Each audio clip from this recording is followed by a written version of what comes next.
Tayo ngayon ay magtuon at sambahin ang Panginoon. Mag-iwang tayo sa ating debosyon. Purihin na ang Panginoon. Viva poong Jesus Nazareno, awit at papuri alam namin sa'yo. Ang dalangin at pagsamo ng bayan mo. Viva poong Jesus Nazareno.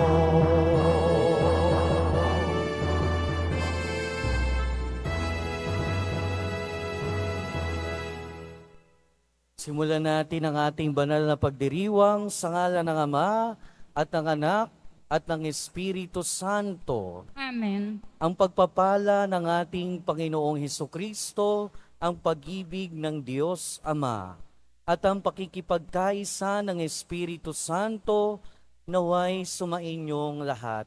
At sumaiyo rin. Mga kapatid, aminin natin ang ating mga kasalanan upang tayo ay maging marapat gumanap sa banal na pagdiriwang. Inaamin ko sa makapangyarihang Diyos at sa inyo mga kapatid na lubha akong nagkasala sa isip, sa salita at sa gawa at sa aking pagkukulang. Kaya isinasamo ko sa mahal na Birheng Maria sa lahat ng mga anghel at mga banal at sa inyo mga kapatid na ako'y panalangin sa Panginoong ating Diyos. Kaawaan tayo ng makapangyarihang Diyos, patawarin tayo sa ating mga kasalanan at patnubayan tayo sa buhay na walang hanggan. Amen. Panginoon, kaawaan mo kami. Panginoon, kaawaan mo kami. Kristo, kaawaan mo kami. Kristo, kaawaan mo kami. Panginoon, kaawaan mo kami. Panginoon, kaawaan mo kami. Manalangin tayo. Ama naming makapangyarihan, niloob mong akuin ng iyong anak ang krus at kamatayan upang ang sangkatauhay matubos at mabuhay. Ang pag-ako namin sa krus at kamatayan dito sa lupa ayon sa diwa ng pagsunod sa iyong loob na ginanap ng iyong anak ay mapagindapat nawang aming kamtin ang lubos na katubusan at pagkabuhay sa iyong piling. Sa pamamagitan ni Jesucristo, kasama ng Espiritu Santo, magpasawalang hanggan. Amen. Magsiupo muna po ang lahat. Pagbasa mula sa unang aklat ng mga hari. Noong mga araw na iyon, si Elias ay sumapit sa Horeb na bundok ng Diyos. Pumasok siya sa isang yungib at doon nagpalipas ng gabi.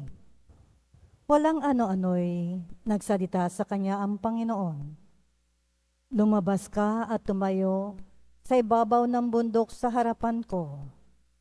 Pagkasabi nito'y dumaan ang Panginoon at umihi ang napakalakas na hangin. Sumabog ang bundok at nagkadurog-durog ang mga bato sa lakas ng hangin. Ngunit wala sa hangin ang Panginoon. Nang tumigil ang hangin ay lumindol. Ngunit wala sa lindol ang Panginoon. Pagkalipas ng lindol ay kumidlat. Ngunit wala rin sa kidlat ang Panginoon. Pagkalipas ng kidlat, narinig niya ang isang banayad na tinig. Lumabas si Elias, tinakpan ng balabal ang kanyang mukha at naghintay sa bunganga ng yungin. Narinig niya ang isang tinig na nagsabi, Elias, bakit ka naririto? Sumagot siya, dahil po sa aking malaking pagmamalasakit para sa inyo, Panginoon, Diyos ng mga hukbo. Tinalikdan ng bayang Israel ang iyong tipan. Winasak ang inyong mga dambana. Pinagpapatay ang inyong mga propeta. Ako na lamang ang natitira at hinahanap nila ako upang patayin. Sinabi sa kanya ng Panginoon, bumalik ka sa iyong dinaanan, sa ilang na patungong Damasco.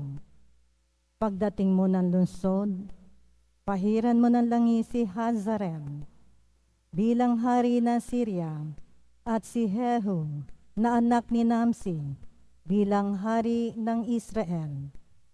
Pahiran mo rin ng langi si Eliseo na anak ni Safat na taga Abel Mehola bilang propetang hahalili sa iyo. Ang salita ng Diyos. Salamat sa Diyos.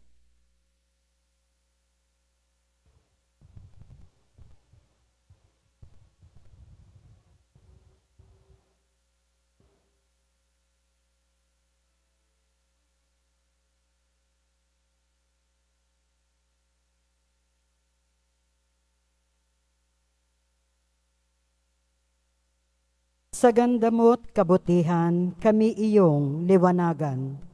Sa ganda mo't kabutihan, kami iyong liwanagan. O Diyos, ako'y dinggin sa aking pagtawag. Lingapin mo ako sa aking mahabag. Ang paanyaya mo'y lumapit sa akin. Huwag kang magkukublit, kita'y hahanapin. Sa ganda mo't kabutihan, kami iyong liwanagan. Huwag kang magagalit, huwag mong itatakwil. Akong katulong mo at iyong alipin. Tagapagligtas ko, huwag akong lisanin. Sa ganda mo't kabutihan, kami iyong liwanagan. Ako'y nananalig na bago mamatay. Masasaksihan ko ang iyong kabutihan na igagawad mo sa aking mga hinirang. Sa Panginoong Diyos tayo'y magtiwala, ating patatagin ang paniniwala. Tayo ay umasa sa kanyang kalinga. Sa ganda mo't kabutihan, kami iyong liwanagan. Magsitayo na po ang lahat.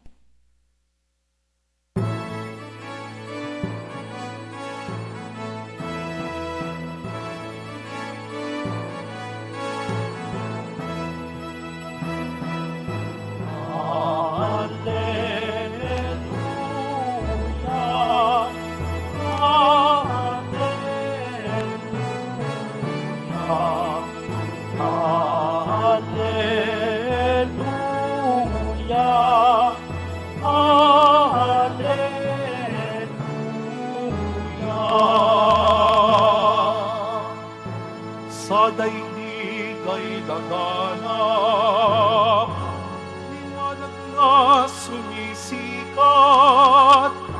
salitang buhay ng lahat. Alleluia,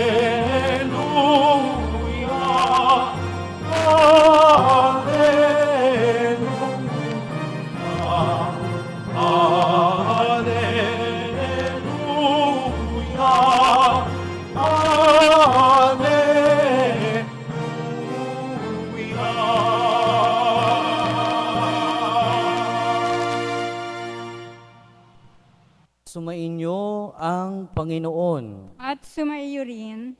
Ang mabuting balita ng Panginoon ayon kay San Mateo. Papuri sa iyo, Panginoon. Noong panahong iyon, sinabi ni Jesus sa kanyang mga alagad, narinig ninyo na noong unay iniutos sa mga tao, huwag kang makikiapid. Ngunit ngayon sinasabi ko sa inyo, ang sino mang tumingin ng may mahalay na pagnanasa sa isang babae, sa isip niya'y nakiapid na siya sa babaeng iyon. Kung ang mga mata mo ang siyang nagiging sanhi ng iyong pagkakasala, dukutin mo ito at itapon, sapagkat mabuti pang mawalan ka ng isang bahagi ng katawan, kaysa buo ang iyong katawan na itapon sa impyerno. Kung ang iyong kamay ang siyang nagiging sanhi ng iyong pagkakasala, putulin at itapon. Mabuti pang mawalan ka ng isang bahagi ng katawan kaysa buo ang iyong katawan na itapon sa impyerno. Sinabi rin naman, kapag pinahiwalay ng lalaki ang kanyang asawa, ito'y dapat niyang bigyan ng kasulatan ng paghihiwalay. Ngunit ngayon sinasabi ko sa inyo, kapag pinahiwalay ng isang lalaki ang kanyang asawa nang hindi naman ito nangangalunya at ito'y nag-asawang muli, ang lalaking ito'y nagkasala. Tinulak niya ang kanyang asawa sa pangangalunya at sino mang mag-asawa sa babaeng hiniwalayan ay nangangalunya. Ang mabuting balita ng Panginoon. Pinupuri ka namin, Panginoong Hesukristo. Magsiupo na po ang lahat. Friday is Quiapo Day, kaya welcome po sa Minor Basilica and National Shrine of Jesus Nazareno at magandang umaga po sa inyong lahat. Araw ngayon ng ating debosyon, kaya palakpakan natin ang poong Jesus Nazareno. Mga kapatid, ang ating unang pagbasa ay napakagandang kwento. Ito ay isang yugto sa buhay ni Elias. Narinig natin pumunta siya ng bundok at sa bundok, kinatagpo niya, kinausap niya ang Panginoon. Pero bakit siya pumunta sa bundok? Pumunta siya sa bundok dahil nawawala na siya ng pag-asa. Pumunta siya sa bundok para katagpuin ng Diyos dahil hindi niya na alam kung ano ang kanyang gagawin. Pinatay na lahat ng propeta ng Panginoon at siya na lang ang naiwan. Ang bayan ng Israel ay sumusuway at hindi niya na alam kung anong kanyang sasabihin. Lumayo siya dahil siya rin ay papatayin na. Pero sa bundok, natagpuan niya ang Panginoon. Mga kapatid, binibigyan niya tayo ng halimbawa na kung tayo ay nawawala ng pag-asa, kung tayo ay hindi na alam ang gagawin sa buhay natin, kung tayo ay hindi na alam kung saan pupunta, saan tayo pumupunta. Sana katulad ni Elias, hanapin natin ang Panginoon. At pag hinanap natin ang Panginoon, siguradong siya ay masusumpungan natin. Na sa tuwing mawawalan tayo ng pag-asa, sa tuwing mabigat yung pagdadaanan natin, sa tuwing hindi natin alam ang ating gagawin, kanino kaya tayo pumupunta? Minsan kasi, imbis na sa Diyos tayo pumunta, sa kung saan-saan tayo napupunta. At sa bundok, narinig natin, lumakas ang hangin, nasira ang bundok, nahulog yung mga bato, nawasak yung mga bato, pero wala doon ng Diyos. Pagkatapos ng hangin ay kumidlat, pero wala doon ng Diyos. Ang mga ito, ang hangin at kidlat, pati ang lindol, mga pagmamalas, mga tanda ng kapangyarihan ng Diyos, pero wala doon ng Diyos. Bakit? Nasaan ang Diyos? Narinig natin sa ating unang pagbasa, merong maliit na tinig at naroon ang Diyos. Mga kapatid, sa panahon natin ngayon, hindi naman na natin kailangang umakyat ng bundok para makatagpo ang Diyos. Hindi na natin kailangang hintayin pa na dumaan ang hangin, ang kidlat at ang lindol para makatagpo ang Diyos.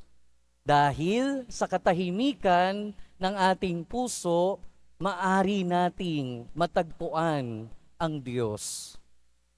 Sa katahimikan ng ating puso, maari nating makausap ang Diyos. Pero ang tanong, ano kaya ang nasa puso natin? Pagsusuriin natin ang ating mga sariling puso at isip, at kung tatanungin natin ang ating sarili, ano kaya ang nasa puso ko? Matatagpuan ko kaya dito ang Diyos na hinahanap ko? Dahil minsan, kung hindi man madalas, ang nasa puso natin, hindi ang Diyos. Minsan, kung hindi man madalas, ang nasa puso natin, hindi yung katahimikan. Dahil minsan, ang nasa puso natin ay ang kasalanan. Minsan, ang nasa puso natin ay ang pagkakamali. At sinasabi ng ating Panginoong Jesucristo sa ating ebanghelyo, narinig nyo noong una na inutos, huwag kang makikiapid. Ngunit ngayon, sinasabi ko sa inyo, ang sino mang tumingin ng may mahalay na pagnanasa, sa isip niya, siya ay nakiapid. Sa isip niya. Tila baga sinasabi sa atin ng Panginoon na lahat ng pagkakamali, lahat ng pagkakasala ay nagmumula sa isip. At ang isip natin ay nakakonekta sa ating puso. Kaya kung hindi natin matagpuan ang Diyos sa ating puso, baka naman punong-puno na tayo ng kasalanan. Baka naman punong-puno na tayo ng pagkakamali sa ating puso. Baka naman imbis na katahimikan sa piling ng Diyos, ingay ng kasalanan ang ating nasa puso. Kaya sinasabi ng ating Panginoon, kung ang iyong mata ang nagdudulot ng kasalanan, dukutin at itapon. Kung ang iyong kamay, putulin. Aba, kung gagawin naman natin to, ano na lang kayang maiiwan sa atin? Kung talagang yung mata natin yung nagdudulot ng kasalanan at dudukutin natin, lahat tayo mabubulag. At kung yung kamay naman natin yung nagdudulot ng kasalanan, aba, lahat tayo, putol-putol na ang katawan ngayon. At kung isip natin, yung nagdudulot ng kasalanan sa atin, tatanggalin ba natin yung utak natin? Mga kapatid, ang sinasabi ng ating Panginoon ay hindi literal na pagputol o pagdukot. Dahil pag sinabi nating putulin, ang putulin sa salitang Latin ay decidere, tukat. At pag sinabi nating decidere, familiar. Dahil ang ibig sabihin ng decidere, to decide, magdesisyon. Magdesisyon na na putulin ang sanhi ng pagkakasala. Kaya ang sinasabi ng ating Panginoon, kung ang ating mata ang nagdudulot ng ating pagkakasala, magdesisyon tayo na hindi na gamitin ang mata sa pagkakasala. At kung ang ating kamay ang nagdudulot ng ating pagkakasala, ibig sabihin magdesisyon tayo na huwag gamitin ang ating kamay sa pagkakasala. At kung ang ating paa na dinadala tayo sa pagkakasala, magdesisyon na huwag gamitin ang paa sa pagkakasala. At kung sa mahabang panahon, dinadala tayo ng ating senses, ng ating mga pakiramdam, ng ating bahagi ng katawan sa pagkakasala, tinatawagan tayo ngayon magdesisyon. Kailan tayo magdedesisyon? Sabi nga sa aklat ng Salmo, kung ngayon narinig mo ang tinig ng Diyos, huwag patigasin ang puso. Ibig sabihin, ang tamang pagdesisyon ay hindi bukas, hindi kahapon, kundi ngayon. Ngayon, inaanyayahan tayo na magdesisyon. Magdesisyon na putulin ang sanhi ng pagkakasala. Magdesisyon na putulin ang sanhi ng pagkakamali. Dahil pag pinutol na natin yung sanhi ng ating pagkakasala, yung sanhi ng ating pagkakamali, maririnig na natin ang tinig ng Diyos. Mawawala ang ingay ng kasalanan, mawawala ang ingay ng pagkakamali. At narito ang ating mahal na Jesus Nazareno, pinapakitaan tayo ng halimbawa. Mahirap putulin, mahirap magdesisyon na wakasan ang kasalanan. Mahirap magdesisyon na wakasan ang pagkakamali. Pero sinasamahan tayo ng ating mahal na poong Jesus Nazareno. Kasama natin siya. Kasama natin siya sa pagdesisyon. At pag nakapagdesisyon tayo na mawala ang lahat ng sanhi ng pagkakasala, tunay maririnig natin ang tinig ng Diyos. Marininig natin ang tinig ng Poong Jesus Nazareno. Amen. Magsitayo na po ang lahat.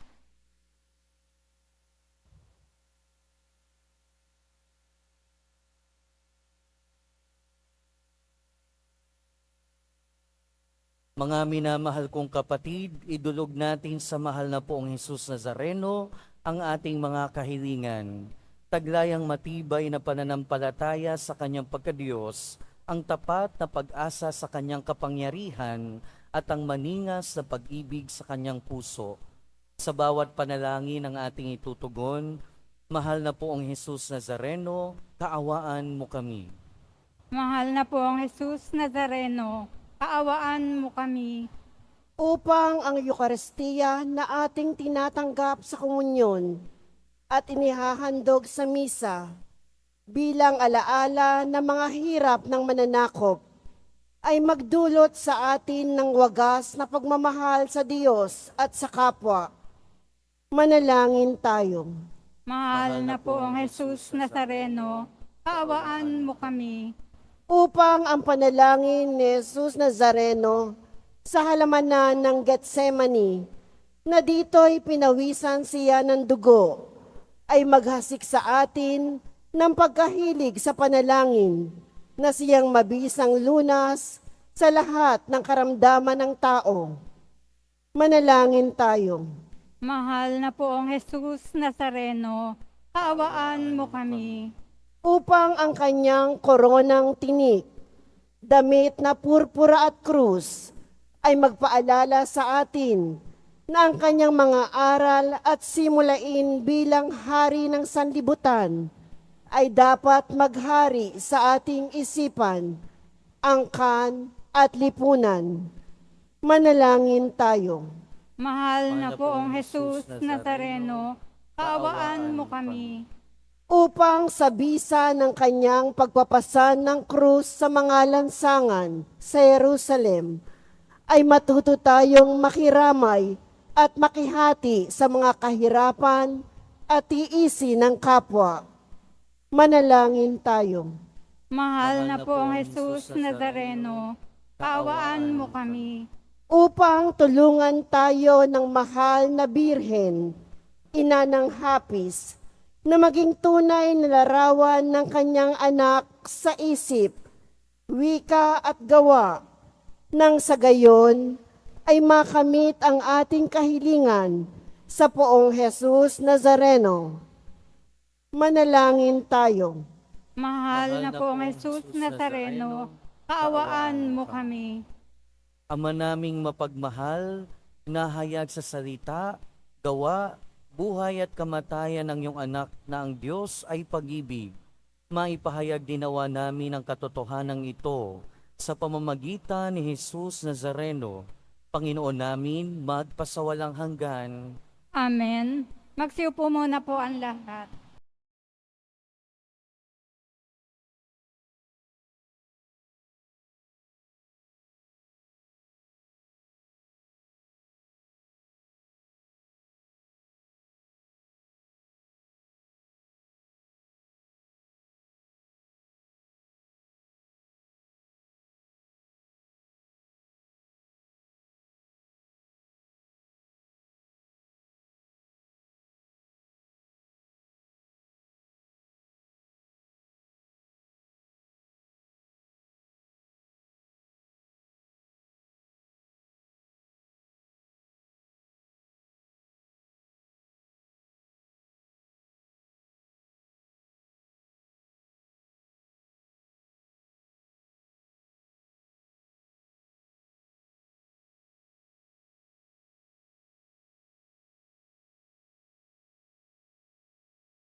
Magsitayo na po ang lahat.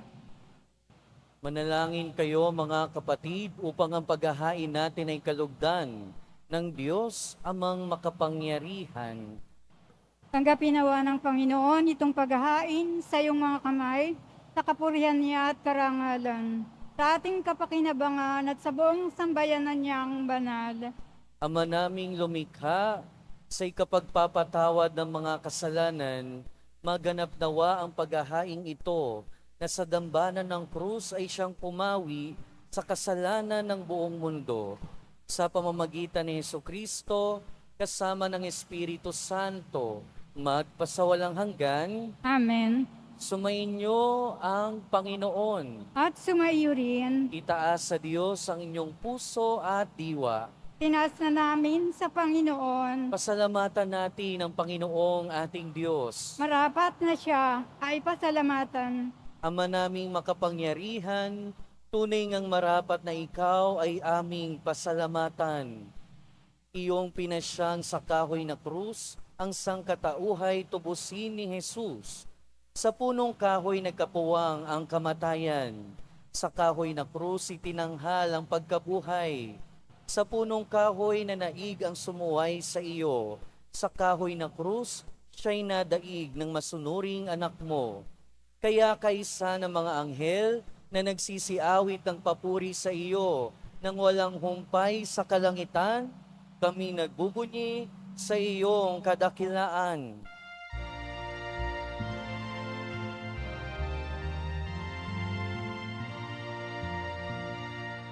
Santo, Santo, Santo, Panginoong Diyos ng mga hukbo, napupuno ang langit at lupa ng kadakilaan mo. Hosana sa kaitaasan, pinagpala ang naparirito sa ngalan ng Panginoon. Hosana sa kaitaasan. Magsiluhod po ang lahat. Ama naming banal, ikaw ang bukal ng tanang kabanalan. Kaya't sa pamamagitan ng iyong Espiritu, gawin mong banal ang kaloob na ito, upang para sa aming maging katawan at dugo ng aming Panginoong Hesukristo. Bago niya pinagtiis ang kusang loob na maging handog, hinawakan niya ang tinapay, pinasalamatan kanya, pinaghati-hati niya iyon, iniabot sa kanyang mga alagad at sinabi, "Tanggapin ninyong lahat ito at kanin. Ito ang aking katawan na ihahandog para sa inyo."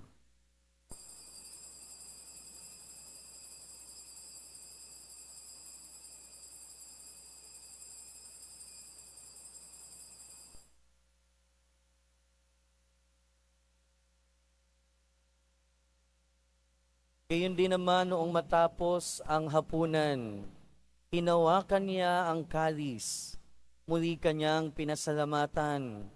Iniabot niya ang kalis sa kanyang mga alagad at sinabi, "Tanggapin ninyong lahat ito at inumin. Ito ang kalis ng aking dugo, ng bago at walang hanggang tipan. Ang aking dugo na ibubuhos para sa inyo at para sa lahat, sa ikapagpapatawad ng mga kasalanan. Gawin ninyo ito bilang pag-alala sa akin."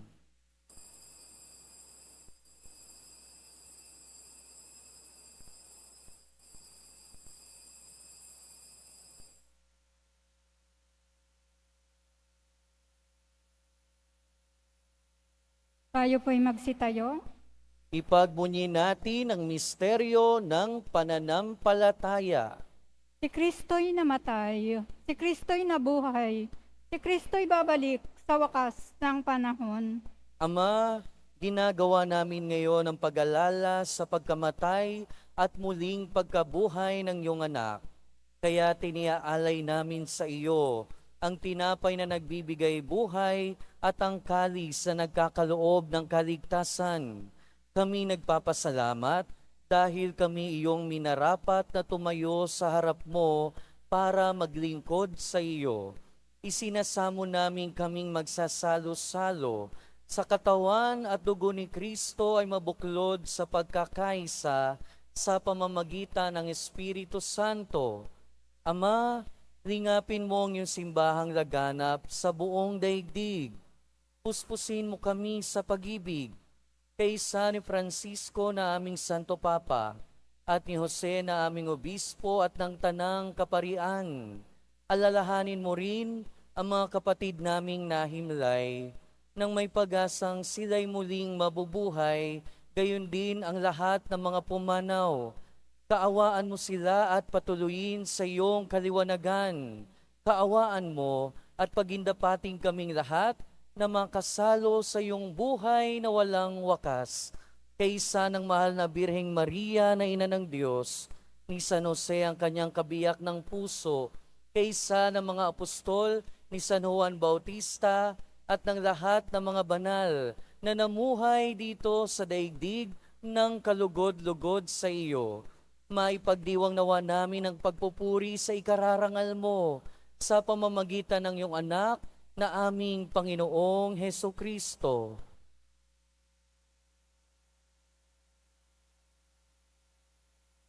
Sa pamamagitan ni Kristo, kasama niya at sa Kanya, ang lahat ng parangal at papuri ay sa iyo, Diyos amang makapangyarihan, kasama ng Espiritu Santo, magpasawalang hanggan.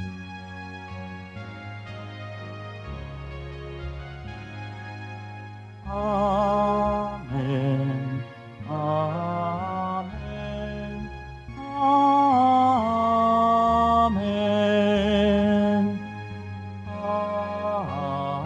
Amen. Sa tagubili ng mga nakagagaling na utos at turo ni Jesus na Panginoon natin at Diyos, ipahayag natin ng lakas loob.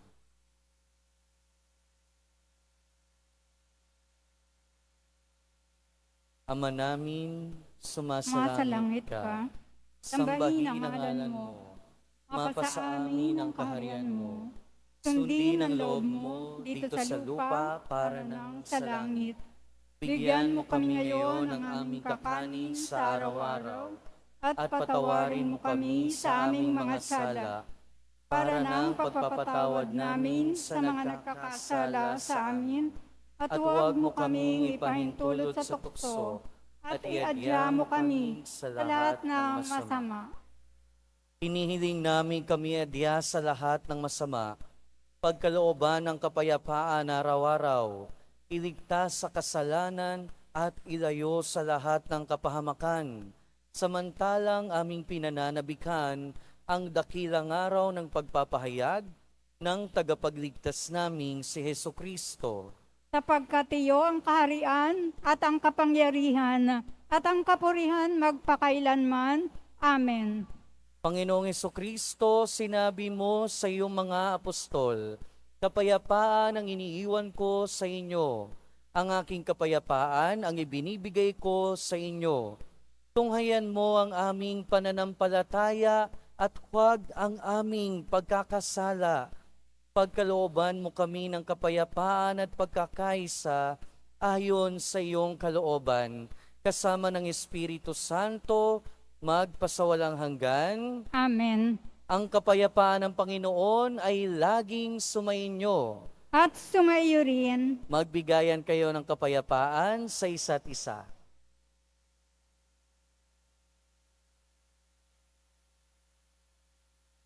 Kordero ng Diyos, na nag-aalis ng mga kasalanan ng sanlibutan, maawa ka sa amin. Kordero ng Diyos, na nag-aalis ng mga kasalanan ng sanlibutan, maawa ka sa amin. Kordero ng Diyos, na nag-aalis ng mga kasalanan ng sanlibutan, ipagkaloob mo sa amin ang kapayapaan. Magsiluhod po ang lahat.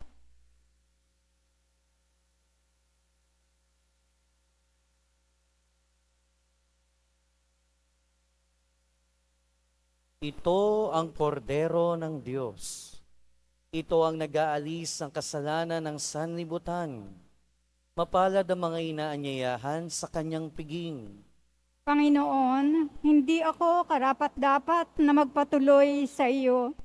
Ngunit sa isang salita mo lamang ay gagaling na ako.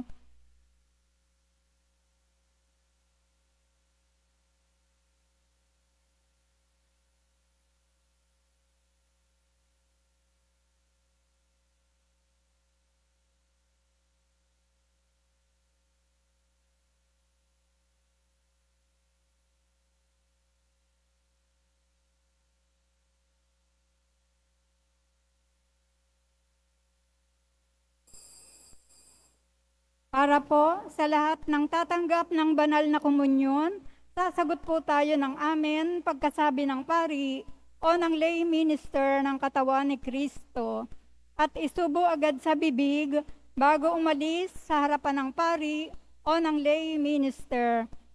Sumunod po tayo.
Manalangin tayo. Panginoong Hesukristo, kaming nagsalo-salo sa banal na pakikinabang ay nakikiusap sa iyo na ang mga nasagip ng kahoy na krus na nagbibigay buhay ay iyong ihatid sa pagkabuhay sa kaluwalhatian, sapagkat ikaw ang Panginoon, magpasawalang hanggan. Amen. Sumainyo ang Panginoon. At sumaiyo rin. Mahal na poong Jesus Nazareno, inihayag mo sa pamamagitan ng krus ang walang maliw na pag-ibig ng Diyos sa sangkatauhan. Pakinggan mo ang kahilingan ng iyong angkan na nagsusumamo sa iyo. Makamtanawa nila ang iyong katugunan at tanggapin ang kasagutan na may utang na loob na tinatanaw. Basbasan din po ninyo ang mga daladala nilang mga imahen at dasalan.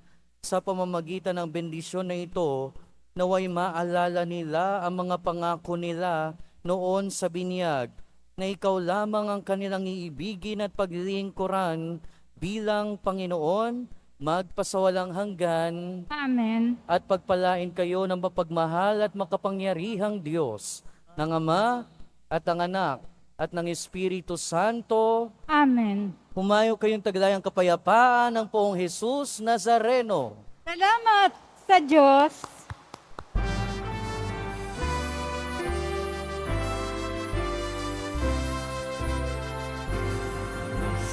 Padre Jesus Nazareno, sinasamba ka namin.